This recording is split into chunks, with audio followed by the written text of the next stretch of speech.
Before we get into our mailbag, make sure you guys share today's video for me on social media if you have not done so already. Twitter, Facebook, Instagram, you name it, it works for us. Just trying to get the word out there to more Bengals fans that aren't necessarily tapped in to what we are doing here at Bengals Breakdown. So help me out. Try to share today's video for me right now. All right, Bengals Edits gets us started here with this mailbag. Do you think realistically the Bengals sign another free agent or pick someone up in a trade situation, or is this the final team plus whoever we draft? They'll add somebody. Not exactly sure who or when. Hopefully it's Brandon Scherff. Hopefully by the time this video is out, he's already been signed. But I think you need to add another veteran. It feels like the cornerback room is kind of filled out, but I think you can add another guy, and then you're going to cut somebody, obviously, cut multiple people down the line. But you need a couple more veterans in the back end of your defense and your offensive line. So I think they will make another signing at some point. Probably isn't going to be someone that you've heard of or that's going to blow you away, but I would look for Cincinnati to add another piece at some point here down the line. Good question here from Cobra Kai Zone. Do we keep Geno Stone? I think the answer is yes, but I would not. I would move off Geno Stone. I think you got to lick your wounds. I was excited last offseason when you got him. I thought he was going to be great for you, and he wasn't. I think you got to move on, right? I think you need some more people. More fresh bodies need to get into the mix. You're already bringing back a couple of guys, Joseph Osai, B.J. Hill. You can't just run this defense back with a new guy calling the shots. And now Golden, I think Golden's going to be, love Lou and what he was able to accomplish. I think Golden's going to be a step up for this Bengals defense in terms of him calling the shots, but you need new personnel as well. You can't just run it back with the same guys and hope for different results. I would move on from him, but I don't think Cincinnati is going to make that call. Shelly Meyer, will the Bengals win a Super Bowl in the next 4 to 5 years? You better believe it, Shelly. I think Cincinnati will be able to get it done in the next 4 or 5 years. Look, as long as Joe Burrow's healthy, there is always a chance. But now he's not just healthy, he's also happy, right? Because he locked his boys in, T. Higgins and Jamar Chase. You've got that unit for 4 years. Obviously, Joe and Jamar, you got him for 5. I think Cincinnati is going to be able to get it done. I think they're going to have a great chance every single season. Cross your fingers that everybody is able to stay healthy, but I think it's only a matter of time before Cincinnati gets over the hump, gets this thing done. But there is a lot of pressure on this unit. They can't mess around and miss the playoffs next year, right? That has to be bare minimum. You get into the playoffs. You don't want to find yourself in a situation where you're scrapping to get into the playoffs in the final weeks of the season. If you start out, you play the football that you're supposed to play with the roster that you have early in September, give yourself a good spot to win the division and not just sneak in from a wild card spot perspective. I think you're going to find yourself a good opportunity to win a Super Bowl in the next 4 or 5 years. I absolutely think Cincinnati will get it done. Pin comment time. What do you guys think? Will the Bengals win a Super Bowl in the next 4 to 5 years? Let me know in the comments of today's show. If that ad comes here on YouTube, it's totally fine. Take advantage of it. Ignore it. Down in the comments. Let us know what you think.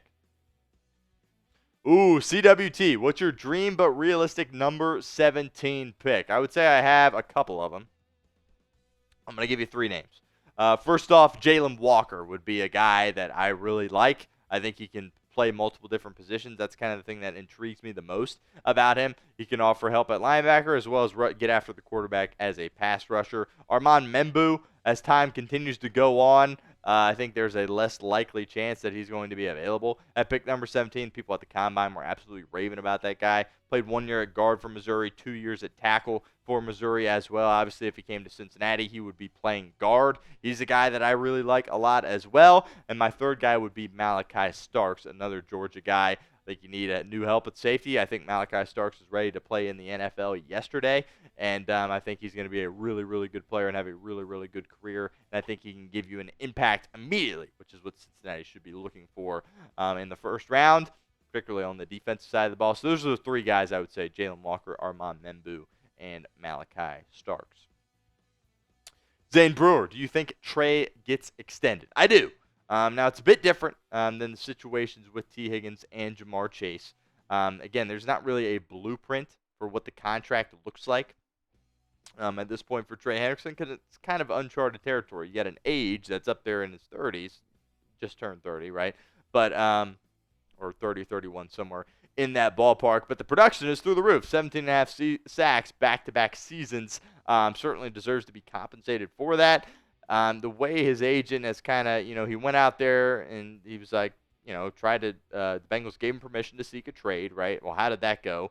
Not well for Trey Hendrickson, right? Because teams don't want to give up a first-round pick and pay him. And that's what, Cincinnati was, asking for, essentially, if they were to move off of him. So now the Bengals have all the leverage in this situation, and there is a real possibility where the Bengals just say, sorry, you just got to play out your contract. But I do think the goal is to, find a way to extend him. So if they can meet in the middle, find a good number that benefits not only Hendrickson but the team, I think they will. So to answer your question directly, I do think they will get it done here before the season. When? I can't tell you that. We'll continue with more questions here in a minute, but first, a shout-out to our friends over at Fanatics. I want to let you guys know that Bengals Sideline hats are out now. They are available now. Get yours today, chatsports.com/Bengals Sideline. Obviously, it is the offseason. That doesn't mean you can't get some Cincinnati Bengals swag, courtesy of our friends over at Fanatics. Got a few of these myself. Really enjoy rocking them any occasion they work. Also got other cool stuff there up at Fanatics. Quarter zips, hoodies, sweatshirts, you name it. They've got it over at Fanatics. But these hats in particular, really encourage you guys to check those out. Chatsports.com/Bengals Sideline. That link will be in the comment section and the description of today's show. Chuck, you think the Bengals could only get a 7th for a starting linebacker? It's a good question.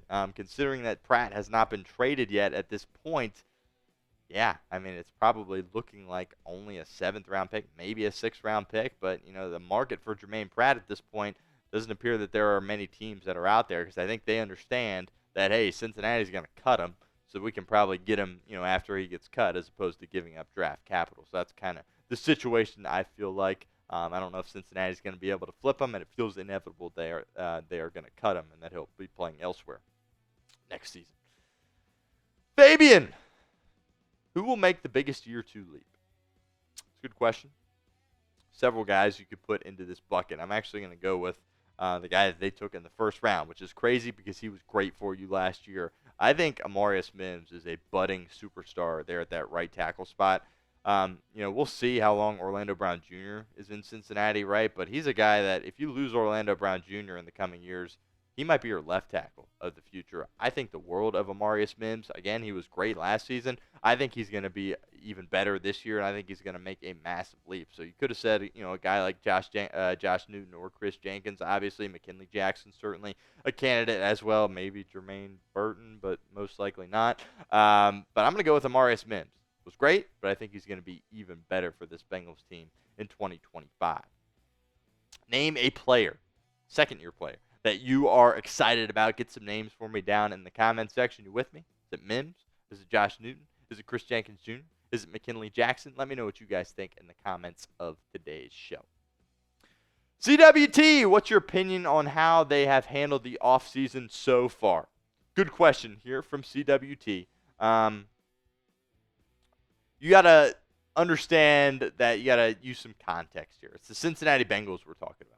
We're not talking about Baltimore, right? We're talking about Cincinnati. So for Cincinnati, I think it's been good, considering what has been able to get done with Jamar Chase and T. Higgins. Duke Tobin made those comments at the Combine. I said, okay, great, but I didn't expect those deals to get done till the summer.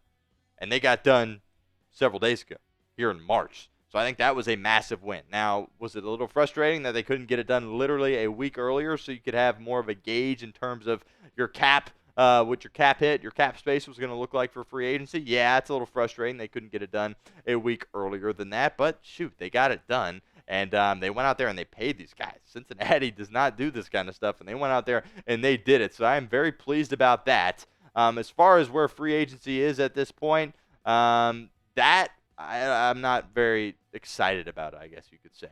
I'm over the moon about Jamar and T, and then what they've done apart from that. We'll talk about B.J. Hill real quick. Bengals, everybody in Cincinnati loves B.J. Hill. He's a big part of the playoff runs, but I think we all were kind of expecting, thank you, we love you, but we're going to move on, and now we're running it back with him. So it's like, okay, all right, that's fine. Then Osai's coming back as well in a one-year deal. I was not fired up about that. I would have moved off of Osai. And then Oren Burks is, had postseason success with Philadelphia, obviously.